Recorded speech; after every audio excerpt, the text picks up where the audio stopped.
district has the present for you, meeting friends old and new.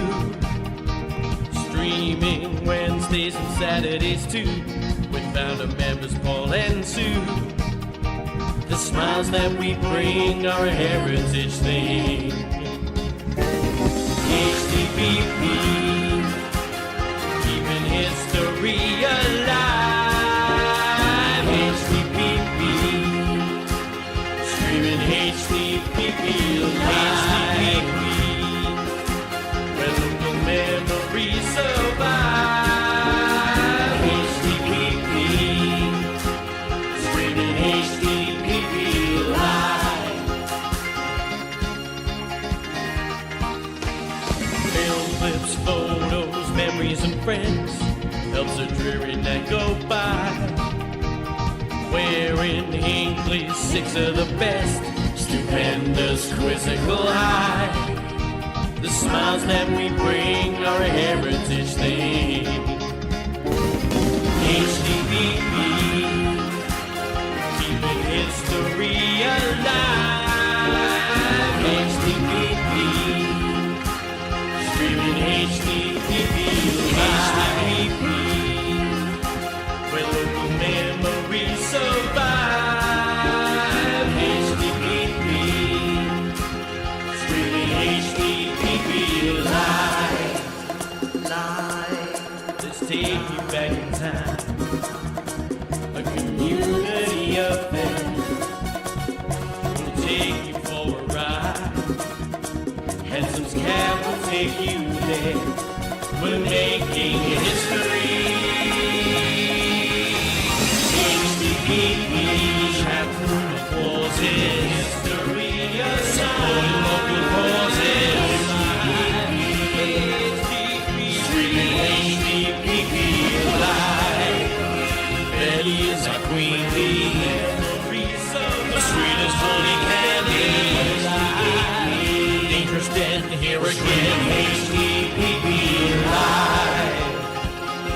Hey, you know we keep it HD live.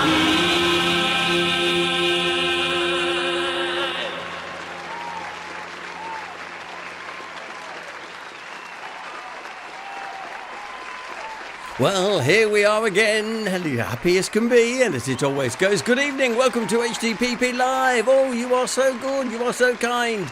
Lovely to have you this evening. How are you? Are you good? Are you good, missus? Are you all right? I hope so anyway. Yes, just at the end of the weekend, and just when you think it's safe to put your computer on, we start streaming. Don't worry, it's only for another couple of weeks, then it's the end of the season. But it's great to have your company this evening here at HDPP Live, right in the heart of Blighty, right here, right in the middle of Hinckley. And here we are, and already plenty of chat going on in the chat room. You can join the chat anytime. It's always great fun in there, and they are, of course, very friendly lot in there. It's like a little social club all itself, you know. Great to have you here in tonight's programme. In tonight's programme, we've got we've got some lovely old pictures to show you. Some stuff, obviously, you've seen before, because there's only a certain amount of old Hinckley pictures you can see anyway. So we'll be doing some of them, and we'll be looking at what £1 could buy you in 1971. What was you doing in 1971? Think about it. I was what? Don't think about it too much now, but I was still at school. I was into my last year at school in 1971. But what was you doing exactly? Can you remember? You know, yeah, obviously a lot of us probably still living at home. Some of us probably just got married and were going off into married life together. Who knows? I don't know. But however, so we've got that. We've got the quiz as well. We've got a great quiz. In fact, I think we've got a bit of a teaser tonight. I will be impressed tonight if you get 4 out of 4. I shall say that now, Mr. Smugly. While you sit, he's just said, Paul, I've got the anagram. I could believe that, because he's so smug. Anyway, good evening. Look at a quick look into the chat room, and Mr. Smugly is there. Hello. So is Tasha there. How's the boat? Yes. You're stealing that man just when we thought we were going to get a book out of him. You get him to plug holes in your boat. well. Hello, David Stamborough. Nice to know that you're there. And Mrs. Smuggley's here as well. We've still got your raffle prize, by the way, Mrs. Smuggley. And David, it says David's 1932. I don't know why the chat is giving everybody these numbers, by the way. It's just something which it's doing now. Anyway, it says, good evening, Paul, Sue, and everybody in the room. So that's David's 1932. There. And Anne Hunt's here. Hello, Anne. You're right, yeah. We're going to miss you in a couple of weeks' time when we have our old school hymns and songs. Because you're normally one of the cheerleaders, you know, leading the singing along. So we are going to miss you, but we do know you've got a very special day to do that day, of course. Now, who else? Oh, Dave Beat's here. Good evening, HDPP. And Jeff Wallace is here as well. Paul, I said, good evening, Paul, soon, everybody, from Jeff and Anna. Yes, now they reside in Hinckley, you know. We don't see nothing of them. I've not seen nothing of them for ages. I don't know where they go, you know. They've avoided me, I think.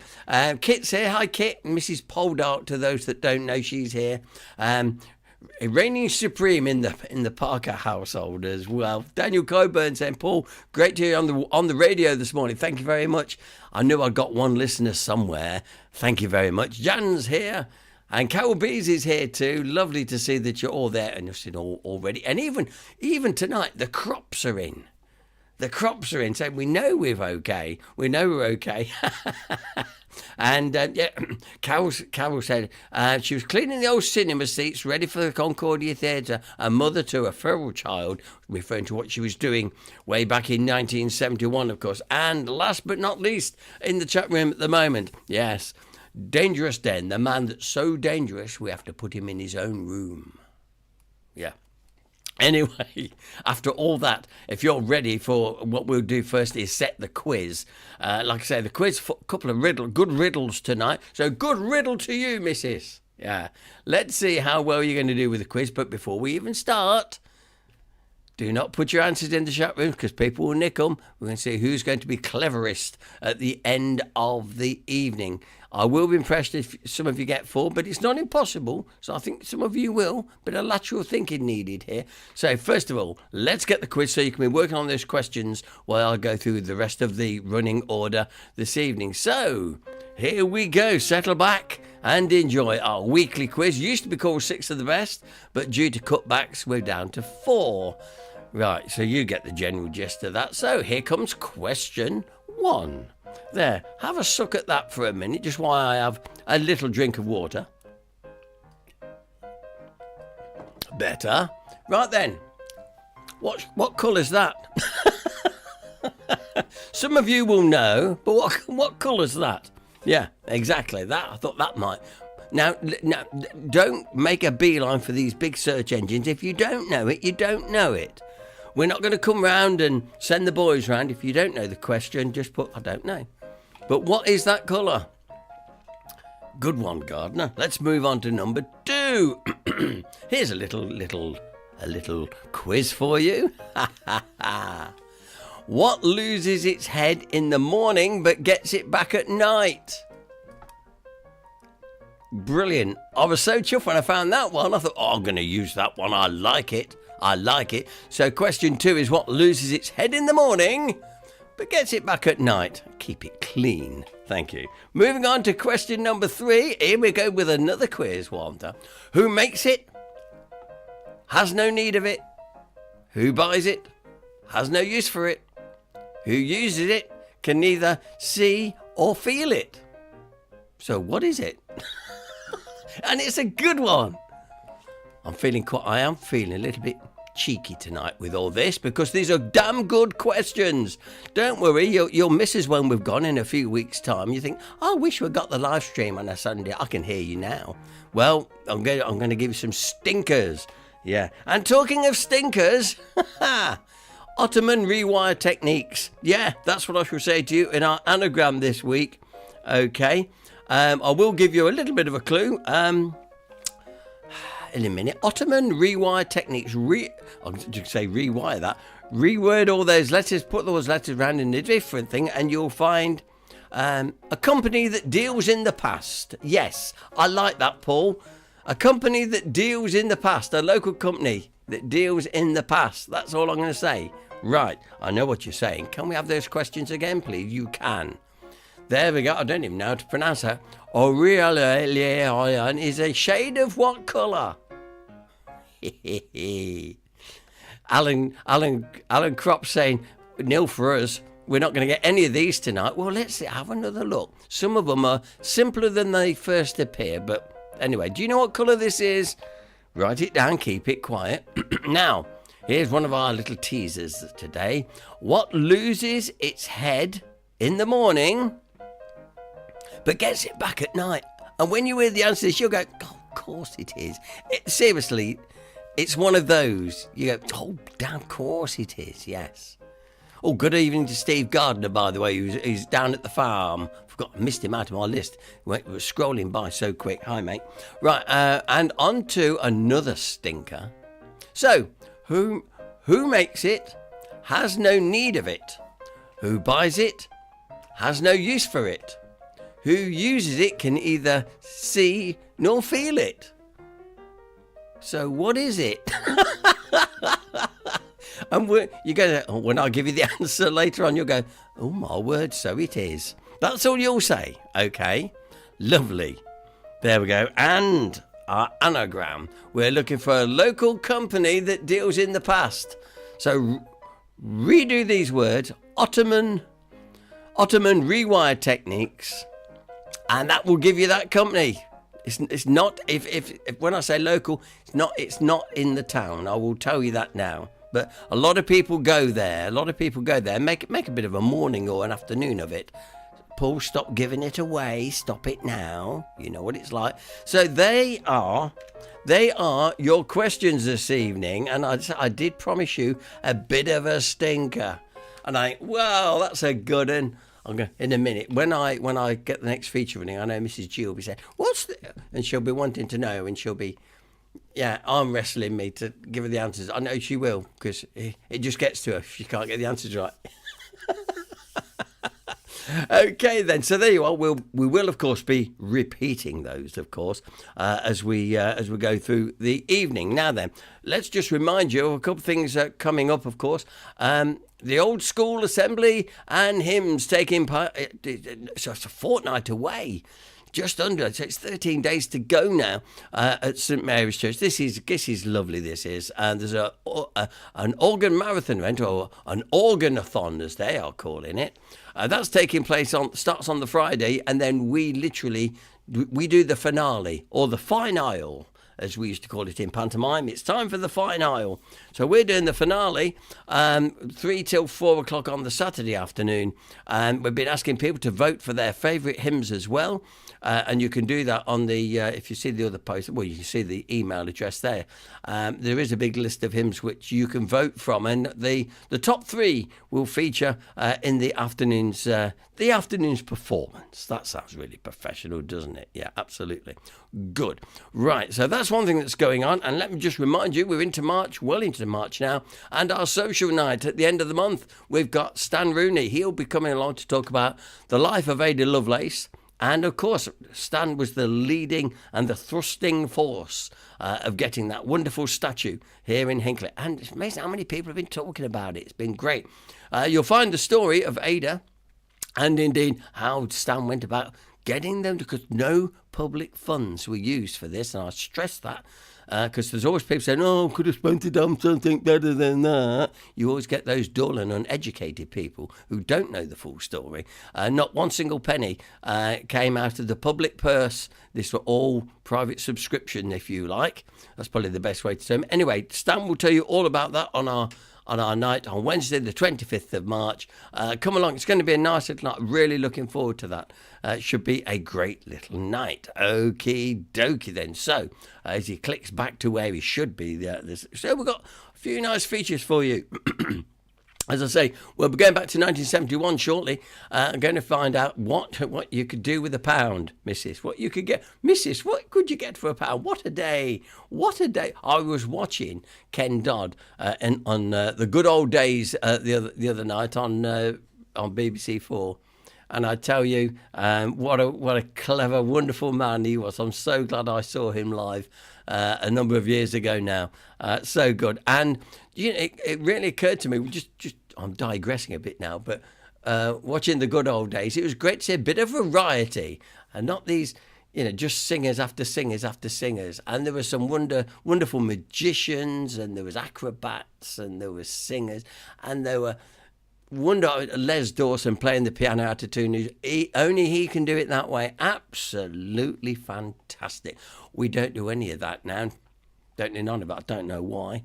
Anyway, get off your soapbox, gardener. It'll do you no good whatsoever. So, we're going to have 15 minutes of Hinckley's changing face. That's going to give you a chance to be able to flip between this screen and looking at the questions for the quiz. Then, like I say, we've got some other bits. So, because normally we've shown this one before, but like I say, we'll just show the first 15 minutes and have part 2 next week. I think that's the best way to do. So, with no further ado, let's look at Hinckley's changing face with Stuart Watson.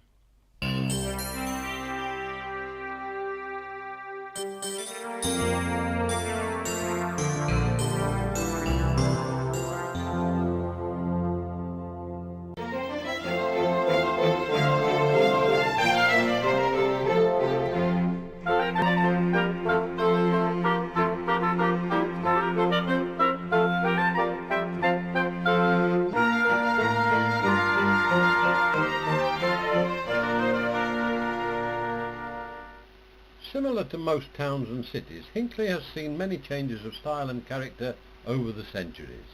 Legend has it that in Saxon times, a certain gentleman with the name of Hinckley settled within the lee of this area, and from this derived the combined name of Hinckley. Situated on the west end of the Leicester Forest, its pastures being used for grazing sheep and the consequent involvement of the wool industry and its associated markets helped to determine what has been a strong and thriving hosiery and knitwear industrialised community. The Church of St Mary's is probably the oldest remaining structure providing evidence of its long existence. Canon Brian Davies, now in his 13th year in office here in Hinckley, has survived much longer than many of his predecessors, as he so aptly records. When I bring people into St Mary's and show them round, and we have lots of people here, and particularly young people and parties from school, I often bring them here and show them this list of vicars. And it goes right back. First of all, you can see my own name here. I came here in 1991. But if we go right back to the very first vicar, you've got Robert de Hinckley. At least it's the first recorded vicar here in 1220. That's roughly about the same date as the oldest part of this building. And if you follow the list of vicars through, you come to a very interesting dates here. You've got John Appleton of 1349, Robert Bick of Hinckley in 1349, Nicholas Voideer 1350, William Buke of Hinckley 1350. 4 priests in 2 years. And of course it's the time of the Black Death that ravaged Europe. And there's no way of knowing exactly, but historians believe at least a third of Europe was wiped out. And there is a point of history here in Hinckley. Few towns or cities could lay claim to having had a wider variety of industrial and agricultural successes and failures. But many changes and fortunes have been made and lost en route through the years. Pleasures and riches for some, whilst many have suffered hardships not all of their own making, but all have been a changing scene within this West Leicestershire landscape, and a number of these changes have had sufficient significance to make them worthy of being recorded. So Hugh Bevan now reflects. At the time of Doomsday in 1086, Hinckley was a small agricultural community, slightly larger than Birmingham at the time. Hinckley had some 250 people living here, mainly employed in agriculture. Within 100 years, there was a regular weekly market, and at a later stage, the local citizens bought up the market rights. Hinckley Castle was built probably in 1150 by Robert Bossu, a classic Motte and Bailey castle. Shortly afterwards, the Lord of Leicester was Simon de Montfort, and his coat of arms is the coat of arms of the borough today. I'd now like to show you something else that I think is of real historical interest. Well, here we have the Hinckley Town Chest, and if we get down here and look, we can see Hinckley Town, spelled T-O-W-N-E, chest, anno 1613, November the 4th. So this fine oak chest has been here since 1613. Some people feel that it may well be older. It looks older. It looks really ancient. Well, that may be because it was here during the Civil War. And during the Civil War, in 1644, there was a skirmish just outside Hinckley, and the Royalist soldiers brought their prisoners and actually put them here in the church. So any furniture, I imagine, wouldn't have been well treated by the soldiers and the prisoners. So it's possibly it got knocked about a bit then. As Brian has earlier said, there was a small Civil War battle in Hinckley when prisoners who were held in the church were released by their parliamentarian colleagues.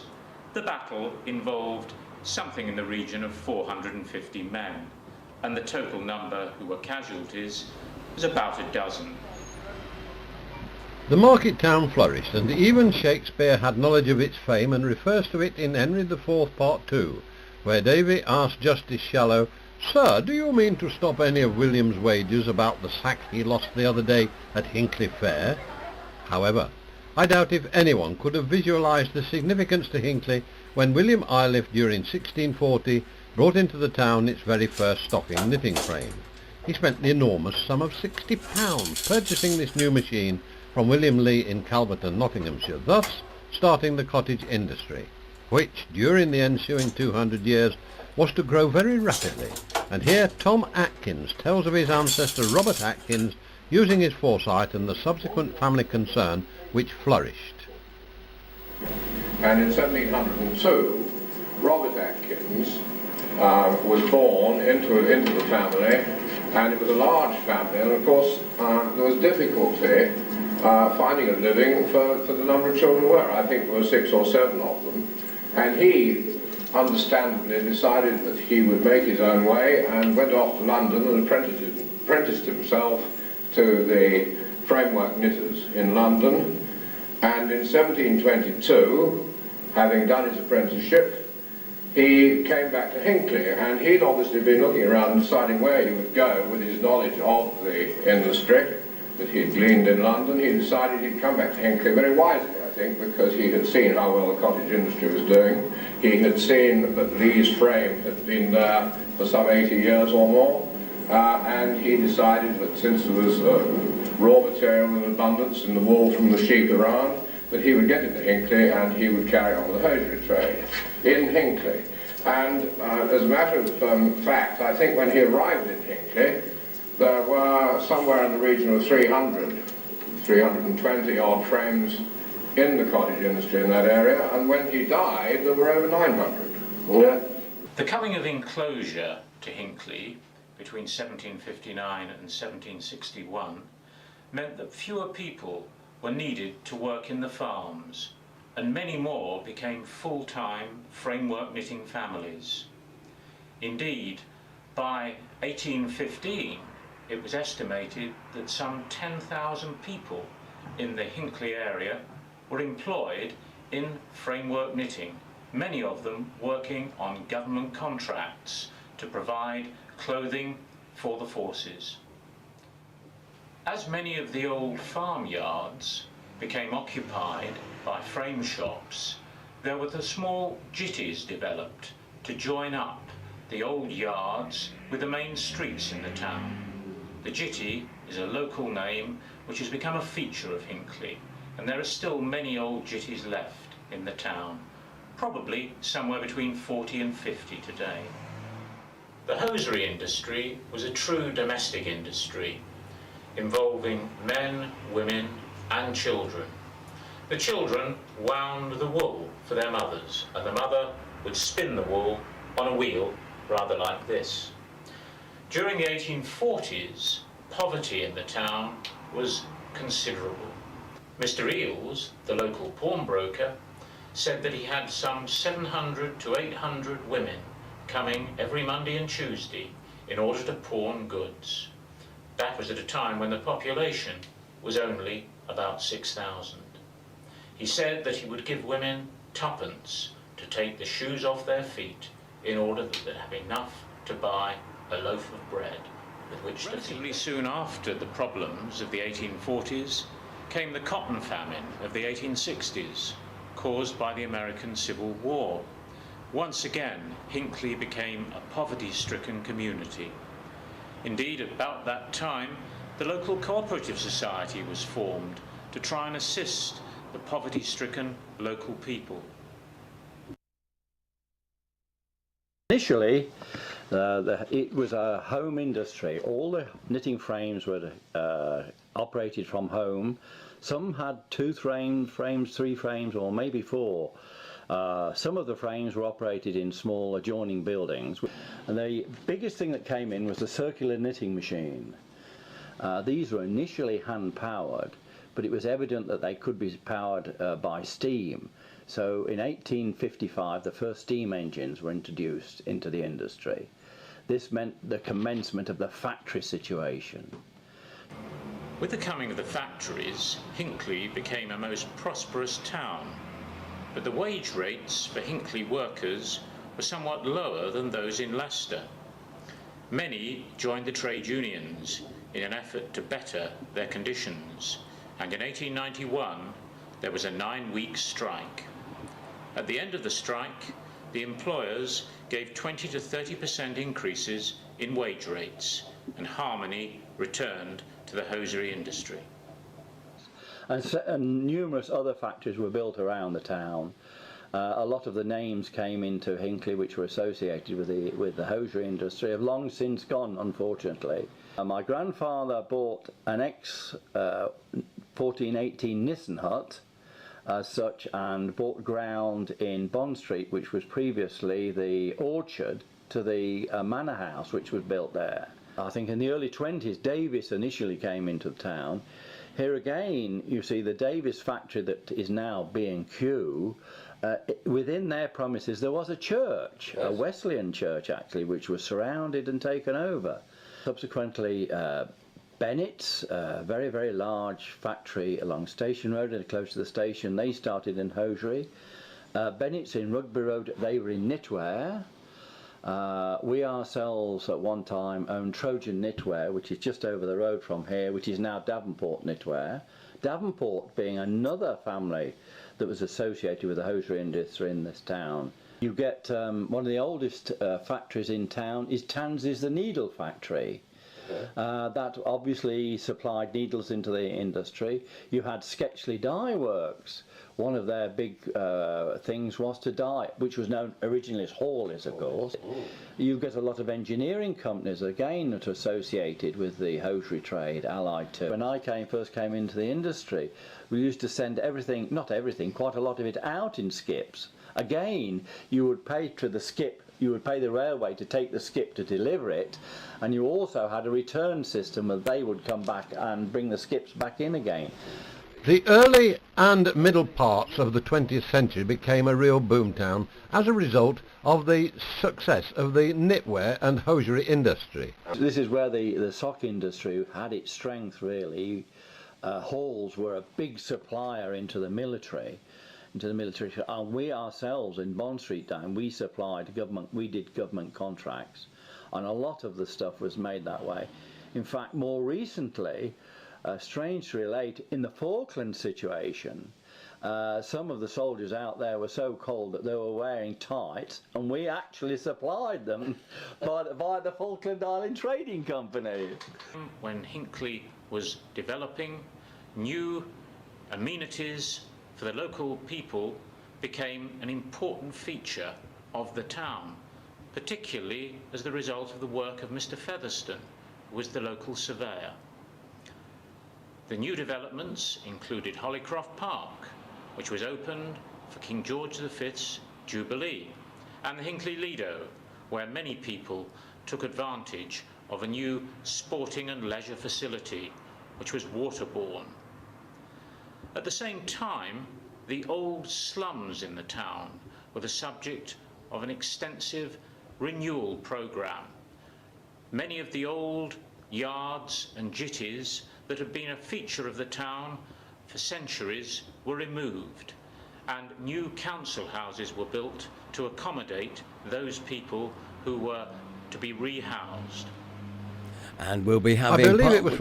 Thank you. We'll be having part 2 of that next week. I just thought we'd split it up into 2 nice bits. Now, this is quite interesting. If you just joined us, welcome to the programme. We've got a bit of a teaser going on in our quiz tonight. Wow. Some people have got the anagram, which is relatively easy. I will grant you that. But the little riddles has got a few people stumped. And yet, believe me, when I give you the answer later, and you're going to say, oh yeah, of course it is. But a little bit of lateral thinking, or as Gary Betterley says, a bit of lavatory thinking. No, lateral thinking. Yeah. Once again, I'll tell you what. Let's go through the quiz one more time for the benefit of Gary, who's only just joined us as well. Let's go through this one more time. Don't put the answers in yet. Wait till the end of the program. Let's go through it. Let's see how you do with it. Now, Oreo. What shade is that word? What is that colour? What is that colour? Oreo. Yeah. Did you know that you have one of those words which you can see, you just can't sort of pronounce it, and that's one of them for me. I don't know why. Anyway, that is question 1. I want to know what is the colour of that name. Yeah. Number 2. Now, this is one of those you need to think about it. What loses its head in the morning but gets it back at night? Think about it. Morning, night. Yeah, anyway, I'm not going to give it away. So a little bit of lateral thinking there. What loses its head in the morning but gets it back at night? And another little teaser. I said last week I'm going to get some little teasers out. Yeah, now then, who makes it has no need of it. Who buys it has no use for it. Who uses it can neither see nor feel it. So, what is it?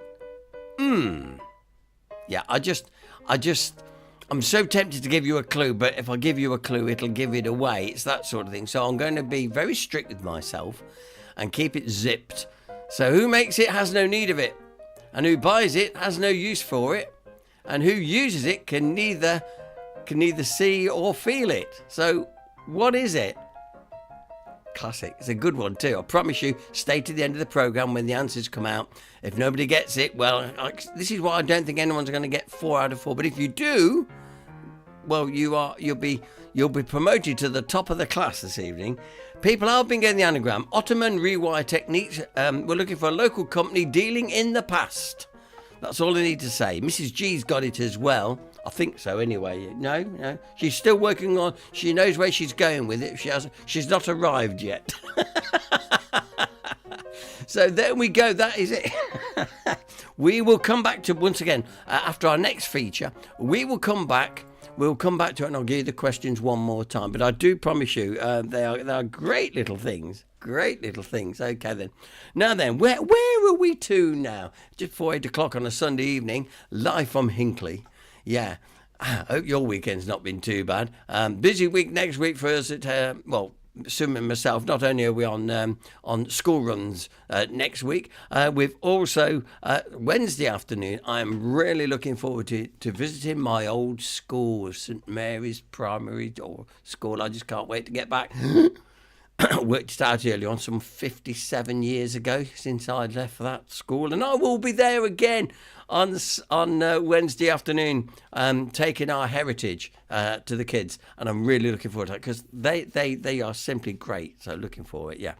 Now then, just quickly look in the chat room, and just at the bottom there, got number 3 straight away, says Rofant Pav. Well done, keep it to yourself. You got it straight away, you see, so it can be done. It can be done. You just got to think a little bit more laterally. But I promise they're not trick questions. You think, well, you'll go, well, of course it is. It's that sort of thing. And I'm sure you'll agree, Rofan Pav. Because that's all I can see, as you can see that. And Jan's just saying, Paul, the school are really looking forward to it. Yeah, I've got the presentation all sorted, and I really am looking forward to that's going to be great.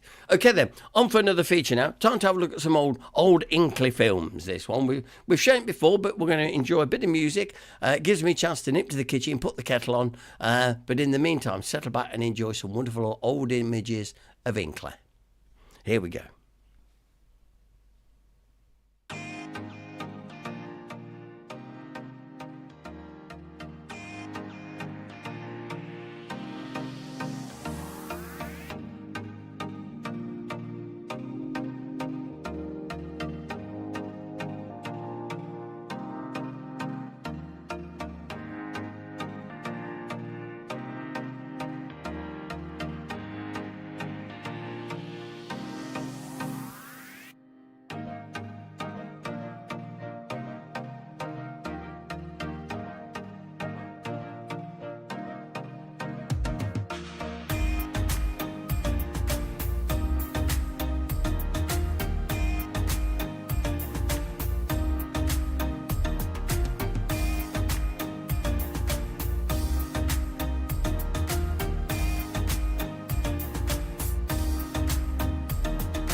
Memories of our town in years gone by. Just a few of the pictures from the HDPP archive, slung together with a bit of music there. Hope you enjoyed that. I hadn't seen that one for a little while. There was one in there incorrectly titled, by the way, because we since found out many years later what it was. I'll just address that for Jeff Wallace, who was saying, where was Waterloo Square? And of course I said, that picture wasn't Waterloo Square. That picture was actually the lawns, which we have since found out. But Waterloo Square itself was off Rugby Road, close to Corkhole, where now obviously Sainsbury's stands and all that site. That's roughly where it was, just for references. Good. And Alan Crop said, goodly collection there, Paul. Thank you very much. Glad you enjoyed that. And Daniel Coburn also enjoying them. Right, okay. We're having a good little night tonight. We're coming up to our last feature. But before I do, one more chance for the questions. Mrs. G's been working on me, and whatever. I think she's about got them now. Yeah, but to be fair, she's got them under her own merit. Yeah. But anyway, let's go through the questions. But no answers. Don't put the answers in yet. It'll be next time. I'll ask you to put the answers in. Okay, right, here we go then. So I've been asking you, what's this called? I can't pronounce that. Ario. Anyway, what colour is that? Because I can't pronounce it. I haven't got the slightest idea how you. Orurolin, a bit like violin, but with an oruru at the beginning, all right? But what colour is it? What colour is that describing? That's the best way, yeah. What colour is that describing? That's question number one. Question number two, first little one. What loses its head in the morning, but gets it back at night? Yeah, she's nodding, she's got that one. Because she was all quiet and content when she's getting them right, so that's all right. Right, moving on. Now then, this was a bit more, needed a bit more thought, but Mrs. G got to it in the end. Who makes it but has no need of it? Who buys it but has no use for it? Who uses it can neither see nor feel it. So, what is it? Have another think. You've got another 15 minutes before we give the answers out this evening. And, of course, our anagram of a company dealing with the past. A lot of people tend to go out to here and enjoy a cup of tea while they're there and that sort of thing. Rearrange Ottoman rewire techniques and you will find your answer. Apparently, Mrs. G did eventually as well. Okay, so that is our quiz this week. But it's got a lot of you thinking, and Jan is quite confident tonight. We'll find out in 15 minutes' time when we will indeed reveal the answers. Now, we're going back to 1971. Memories of 1971. Well, believe it or not, this little slip of a lad that's talking to you now, we've got a head full of hair. It barely had to shave. I wish that was still the case today. And what was he doing? Well, it was in his last year at school. And that's one of the things I remember about 1971, last year of school. In fact, it was the best year I had at school ever. If there's one school year I'd like to live again, if I could, that would be the one. It was just one of those times. And that was the first time I met my good lady wife, although she didn't know it, and I didn't know it then, but that's when we first got to know each other. But I'm not going to go that story, because otherwise we'll be talking about engagement parties and the crown, won't we, Den? And we're not going to go down that one again. So let's get on to our final feature this evening. Back in 1971, and what could you buy for £1 in 1971? Let's see what memories this brings back to you.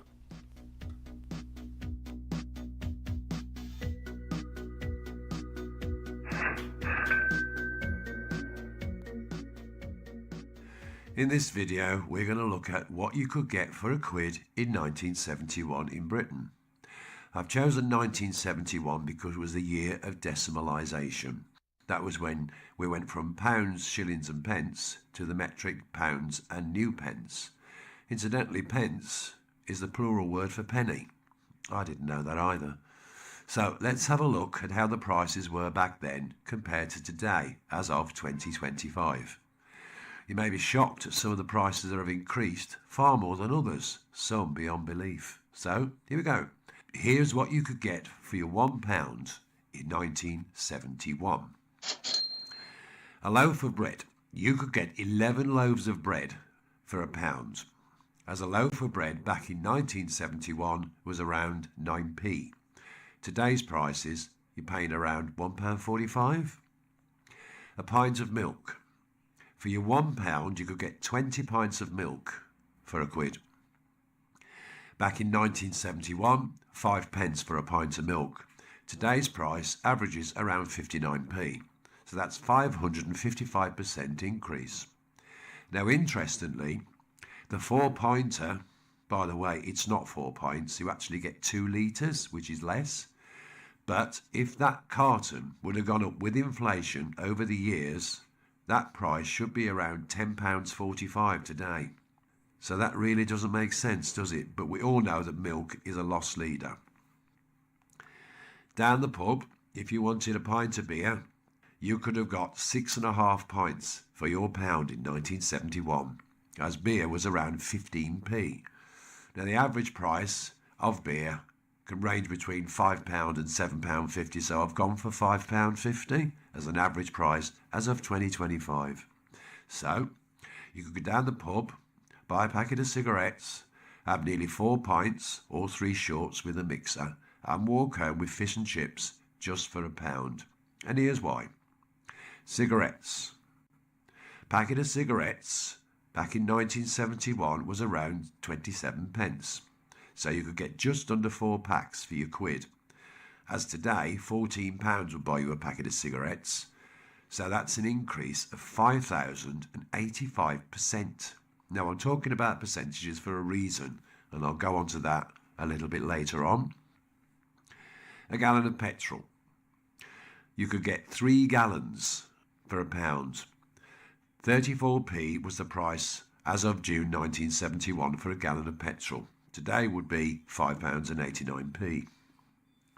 Going down the chippy. Fish and chips 5 times for a quid. Today, that means that it was 20 pence for fish and chips. The average price today is around £9.90, and I know that does vary from where you live. But an average price will be an increase of 4,850%. That's in 54 years. A portion of chips on their own, you could get 10 bags, because that was 10 pence. Today, an average portion of chips is 3 quid.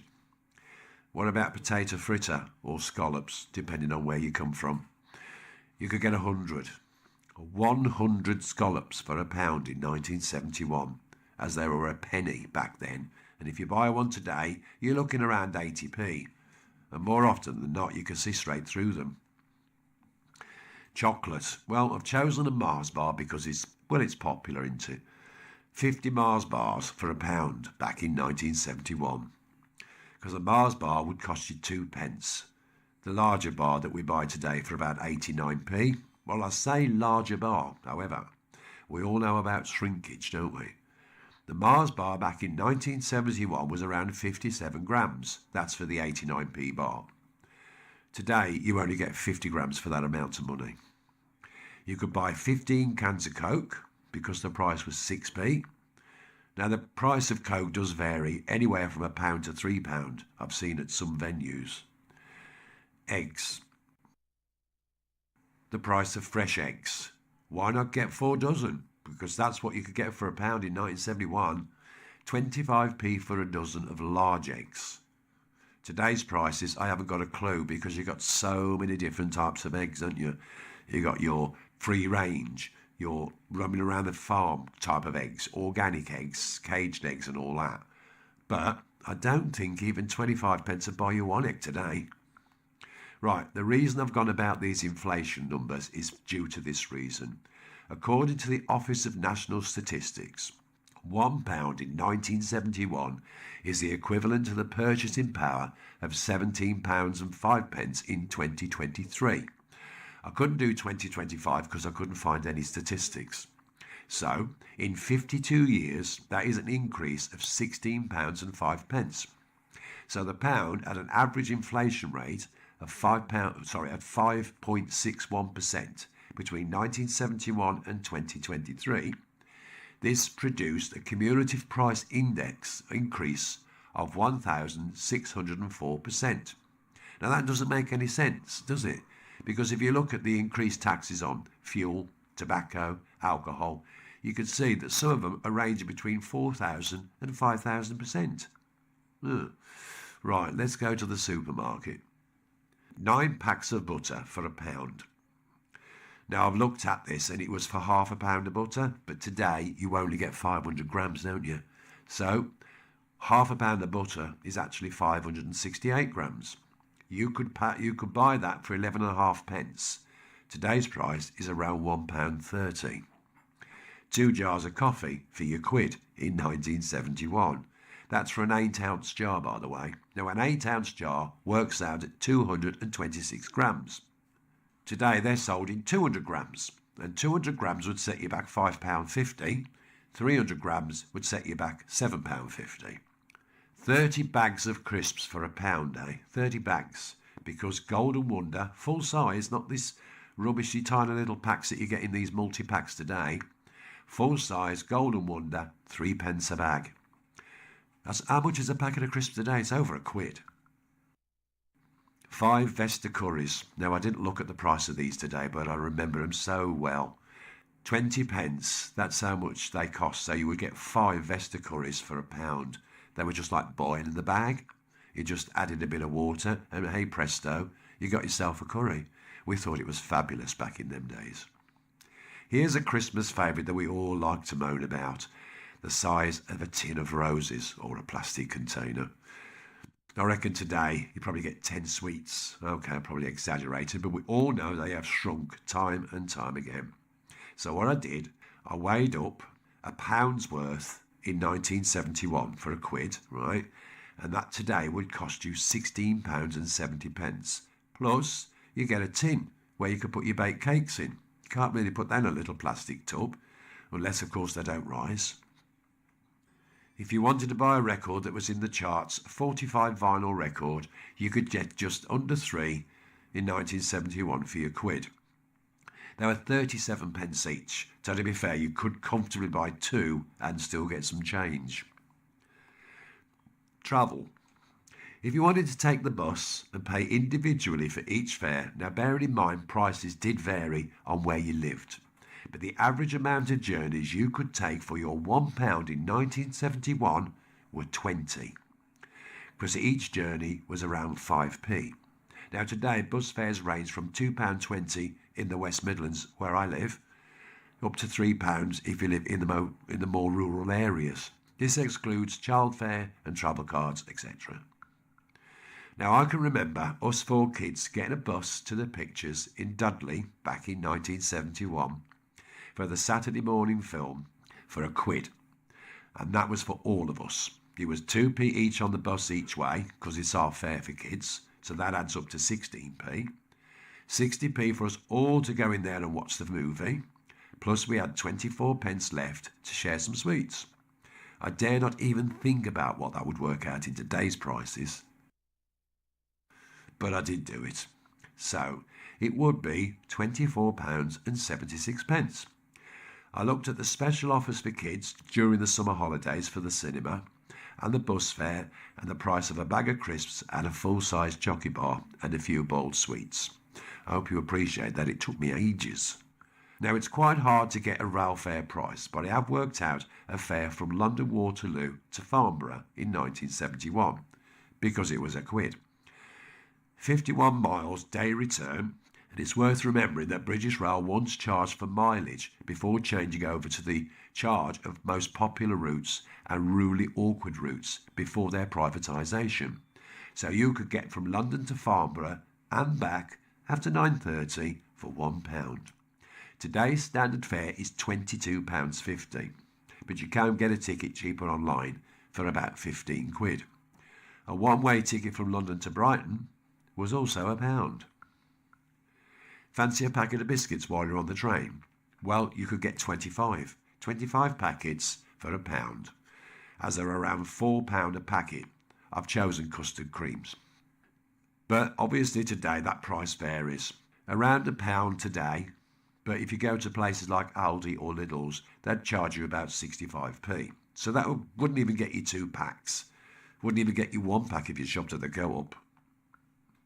Want to post a letter? Well, today, a first class stamp would set you back £1.70. Crikey. A second class, 87p. And you would have to watch the size and the weight for that cost. Large letters cost more. Back in 71, you could post off 56 Christmas cards or 56 letters, first class, for your £1, as you were paid 3p to post first class and 2.5p for second. The highest value stamp was actually 9p, albeit there was a 50p stamp, was introduced in 1970, but this was valid for payment. So for example, if you sent off for something, instead of a postal order, you could send them a 50p stamp, and that was valid to be redeemed for cash. I'm not sure whether you can do that today. There was actually a £1 stamp that came out in 1992. That's according to my research, but I'm sure it was earlier. I'd love to know if anyone would care to comment about that. Remember the dog licence? You could get you could get 2 dog licences and have change for plenty of chum doggy food.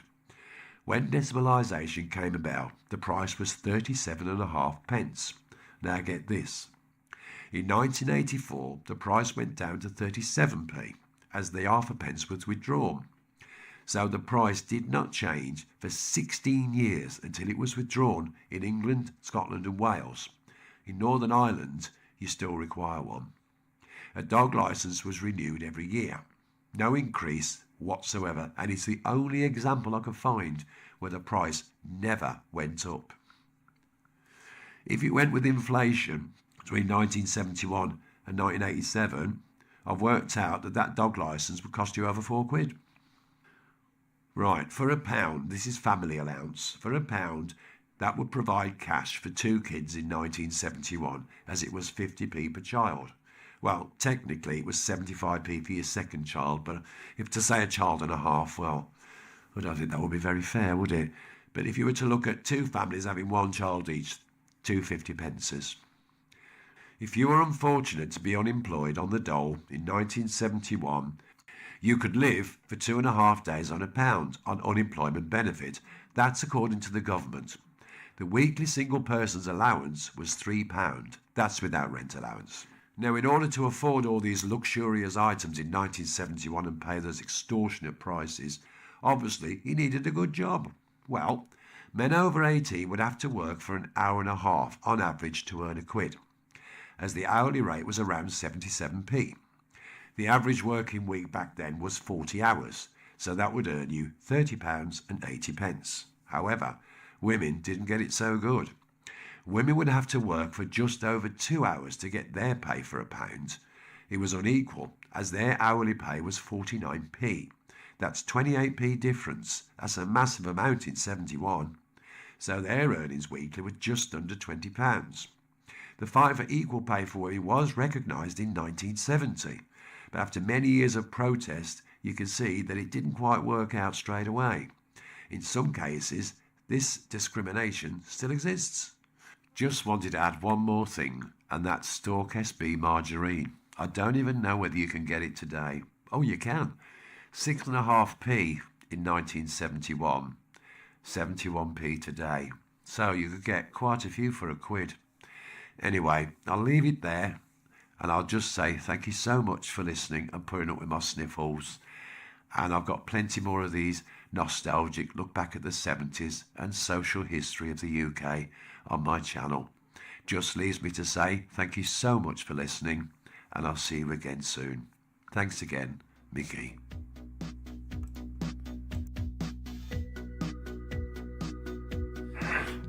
Lovely. A big thank you to Mickey Bavington there, and you can visit it if you find that interesting, because he's given us permission to be able to show them, by the way. Go to his YouTube channel, and there's lots more, and I'll be featuring them for the next couple of weeks before the end of our season of our live streams. But good, blimey, that got me thinking a little bit there as well. There's a lot of memories in the chat room coming through as well.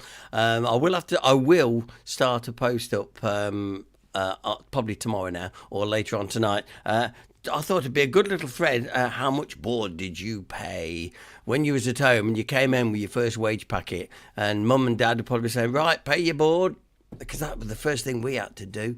There was no free rides then, I'll tell you. And Jan's already put in that she paid £2. She earned £2, 17 shillings and sixpence, and had to give £1 board. Yeah, and that's what I thought. Yeah, we ought to do a thing about board. So I'll make a post up a little bit later on, and let's see how much it's varied over time. I think that'll be good. Yeah. Alan Kropp said, he said, I was there in 1971. I can't believe those prices. I can't. I think, really, good grief. Absolutely amazing, but a great film. Jane Brown said, that was a great little film. Jane, I didn't know you'd crept in. So well done. Nice to know that you're here this evening and whatnot. Now then. So it's time. We're getting to that time now where we're going to give you the answers to our quiz. And well done to those of you that have taken part in it tonight. We're going to find out whether you got them all right or wrong. Now remember, as I always say, don't put the answer to question 4 when I've only on question 1, that sort of thing. So wait till I ask you to, right, give me your answers. So with no further ado, do. And if I can get down to the right button here, there we go. Here we go. I want you to answer that question. Alan Kropp said, still got nil. Anyway, Irurolin, which is a bit like a violin, except it's a colour. But what colour is it? So, look, they've started. I'm coming straight in with the correct answer. Jan is correct, so is John Denny. David is also correct there. Sorry, Dennis, it's not your night on that one, mate. But Jane's got it right. The correct answer, as you can see there, overwhelmingly, it's the colour yellow. Yeah. And folks just called him yellow. Oh, it's not that sort of yellow. Anyway, so well done. If you got yellow, give yourself a point and a little pat on the head saying, oh, goody, because we move on to question number 2. Now then, what loses its head in the morning but gets it back at night? This is so easy. It's good, but I wouldn't have got it if I didn't already know the answer. And in comes the correct answers. David's correct, as Anne Hunt, Jan Kirby, coming in as Jane Brown does, and no, John. Oh, no, it's, wait a minute, it's for Mr. Smugly tonight as well. We're talking a pillow. Pillow. What loses its head in the morning? Think about it. It's a pillow. Oh, no. I said Alan Kropp, I told you'd kick yourself when you've seen the answers to these. There you go. So the correct answer, well done, is pillow. A pillow loses its head in the morning but gets it back at night. It's true. Good one. I'm feeling a bit... Actually, it's my turn to feel a bit smugly tonight. So, well done if you got pillow. That's the one. Now then. I know Jan says she's got this one. Now then. Who makes it has no need of it. Who buys it has no use for it. Who uses it can neither see nor feel it. What is it? Here comes the answers. Correctly, David has got it right, as is Jan Kirby, as is Anne Hunt. Well done. Jeff has got it right. Jane's got it right. Absolutely correct. A coffin. You see, I told you. Start kicking, Alan. Alan, start kicking. You kick yourself. You have to just think laterally. I must be honest, I'm no good. I'm no good at lateral thinking as such. Sue's really good at it, actually. But I'm not very good at all. But that was it. A coffin is the correct answer. And you think about it, think, oh, yeah, that ticks all the boxes there, doesn't it? Okay, then some of you are going to be treated tonight. We're going to be treated tonight with 4 out of 4. It's a rare acclaim. So let's have it. I haven't done the aniogram. I do apologise. I mean, all my excitement. Just a bit. Sorry. I'll go back one. And we can cut that bit out. People won't notice that bit. Right. Ottoman rewire techniques. And the correct answer as it was coming in. Thank you for your prompts. Right. Whitemoor's Antique Centre. That's what we're looking for. Whitemoor's Antique Centre in Shenton, of course. And people do go there and spend a morning or an afternoon, have a peruse round and have a cup of tea and a little snack. Very, very popular. So, right, now let's get back to where I should be. Right, here we go. Some of you are going to get 4 out of 4. So I am absolutely... I'm impressed. Well done. Well done. I'm impressed with those of you who got 4 out of 4. If you didn't, you only got 1. It doesn't matter. It's all a bit of fun, but well done. So, Anne Hunt. Never heard of it. Well, when you back up this way next time, go to Shenton and go to Whitemud. It's got clocks, got all sorts there. It's a great little place. I've never been myself, but I've heard so much about of it. So here come the scores to you. Right then, Carol said 2 for me, and Daniel's got 2 for him. And John, Mr. Smuggley's only got 2. He's got to work on his smugness. Yeah. Tasha's got 1 tonight. Dave B's got... Is that 1 1/4? Is that? Also 4 says Jan Kirby and Mike. Well done to everybody. So well done. I think you got a bit of help there, but well done. The Anhunt team man got 4. Well done, and that is brilliant. And so has Jeff Wallace, got 4 out of 4. And David's 1932. Yeah, 4 for me. It makes a change. Well, you see. Jan Kirby says, I love Shenton. Well, there you go. And the crops are away next Sunday, so the quiz will be easy. Dennis has got note tonight, but well done to Jane Brown, who's got 4. The Starnborough's only got 1 tonight. Well, but you took part. Better than not. Best to take part than not taking part at all. Thing, yeah. Oh, and Alan Crop. By the way, nil. Okay, well done. Well, listen, it's been a great little broadcast tonight, and it's been great to have your company, watching you chat away in the chat room, and me rabbiting on here, showing some more pictures, and having a bit of fun. It just makes these long, dreary nights, easy to get through. As I say, a couple of weeks, about 3 weeks' time, we'll be putting the clocks forward. Our live streams will stop, because you'll want to be out doing things outside and outside. I can't blame you doing that at all. I'm glad you all enjoyed it. Jan Kirby says, by the way, there's a lot of smart artsies about tonight, isn't there? Listen, I hope you have a great week, and I'll be back here next. I've got to find my next button. I'll be back next week, 7:30. We'll do it all over again and give you an update what's been going on in our week at HDPP. And have a great week. Keep safe, and I'll see you then. Till then, take care. Ta-da. We're making history. HDPP chapter causes, supporting local causes. Streaming HDPP live. Betty is our queen bee. The sweetest honey can be. Interested here again.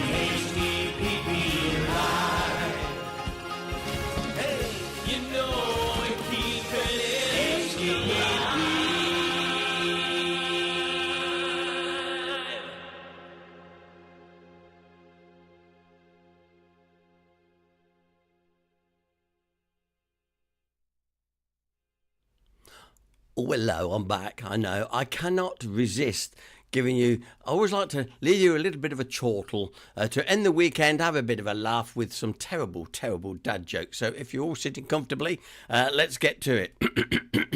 Clear my throat, because we never talk about this part of the programme. We do it every week, but unless you hang around at the end, you would never know that we all meet back again and have a little laugh. Okay, if you're ready for some dad jokes. Right, what do you call a cold crocodile? A refrigerator. I like that one. What do you call a dinosaur with an extensive vocabulary? A thesaurus. Why are mountains funny? Because they're hilarious. Did you know that Albert Einstein had a brother called Frank? I've heard he's a real monster. And what did the fast tomato say to the slow tomato? Come on, catch up. What? Fool. What is a dog's favourite musical instrument? A trombone. And on that, take care. We'll see you soon.